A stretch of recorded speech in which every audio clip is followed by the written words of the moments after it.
Kirk here with Attack Gaming. We are here with James. We're looking at Chronicle, RuneScape Legends here at GDC 2016. James, how you doing today? I'm doing good. Good. Good. Good party last night. I'm doing good.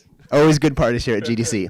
So we're talking about Chronicle, RuneScape Legends. Tell me a little bit quickly about the game before we get into more details. Absolutely. So Chronicle is a CCG, but it's very, very different to everything else out there. So there's no mana, there's no RNG. It's all control. You get to play your game your way. You're going to fight your own cards. You're going to create stories, create adventures. It's epic. And so we just got a little detailed tour here, and a couple of things that are very unique about RuneScape Legends are it does mix the classic, card games that we've been used to kind of in the last couple of years, especially with Hearthstone coming out and a lot of other, ones like that. What makes this game so much different than just the typical card game, of course, with the RPG elements? Yeah, we as you say, we've taken traditional elements from some of those games, but what we're delivering with the core gameplay experience is completely different. So instead of setting up a board, having board control, having cards interact with each other, your character is going to be fighting their own battle. They're going to be on the battlefield, running through, interacting with cards, earning gold, spending it. It's a mini RPG that you can control. And all the time you're doing that with a rival on the other side of the board, interacting with each other, buffing each other's cards. It's really exciting. What are the type of players that you're finding are playing this game? Are they RuneScape players? Are they card game players? We've seen a really good mix. So obviously RuneScape players immediately drawn to it, new RuneScape experience to jump into, but we're seeing card game players drawn to the game as well, and we're really hopeful to see much more of that into open beta as well. And are they figuring out those strange details, not strange, but the different details about this game that they don't see in a Hearthstone or Magic? Yeah, the most amazing thing for us is the oh moment, when they suddenly sit down and go, oh, so this is how it works. Which I had to. Yeah. Everyone has it because you go in expecting something and it's something very different. So that's one of our big challenges, but it's also one of the most exciting things when players come into it. Right, yeah, because when we took a look at the game, it was a couple months ago, and it took a little bit to be like, wait, what is exactly happening? And then the oh moment comes, and you're like, okay, now I think I got it. Let's play some more. Yeah, absolutely. And we're working really hard to make sure that when people come into the game, they're getting a great experience from the start, and they're understanding it a lot more. So yeah, that's one of our big challenges, but it's also really exciting. So at this time, there's 5 legends. I know you guys talked about one more. I don't know if that's a secret or... No, he's not a secret. More brands coming. So there's 5 legends right now, but we're going to be releasing one more during the open beta, and then another 2 are in the pipeline as well. So they're going to be referencing some other characters within the universe, and we're going to be broadening out the mechanics and adding more to the game.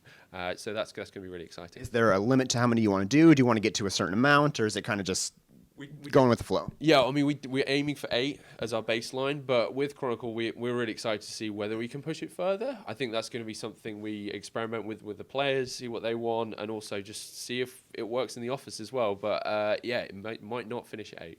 We're excited to see what happens. We'll see. Another thing you guys were talking about today at GDC is the Dungeoneering draft mode. Can you tell a little bit about that?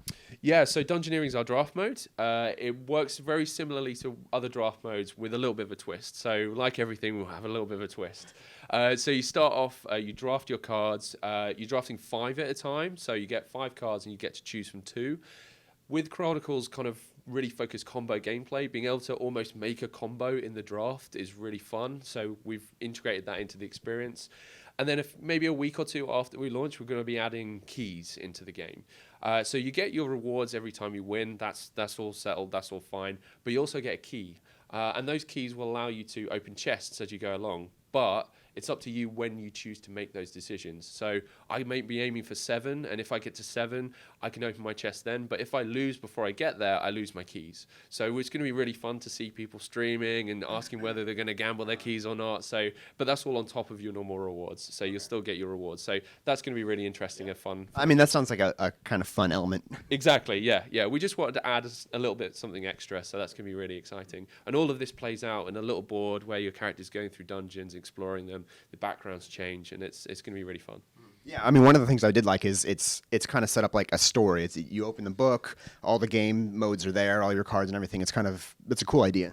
Yeah, we've kept that kind of narrative to the game, so that it really feels like you're writing your own story. It's in this book, it gets stored in there, all of your cards are in there, all of your characters are in there, and that flows through the entire game, and that's a really nice aesthetic that we found early on, and we're really proud of. And it's a free-to-play game. All the cards are free. You can earn them in-game. Yep. What are some of the things you can buy? Like card backs you mentioning. You can upgrade your character, how they look on the board itself. Absolutely, yeah. So we're going to be bringing customization for the characters, the card backs, as you mentioned. You'll also be able to buy card packs as well if you want to speed things up a little bit. But we'll be adding more and more as we move forward and experimenting with different customizations and different things that you can buy.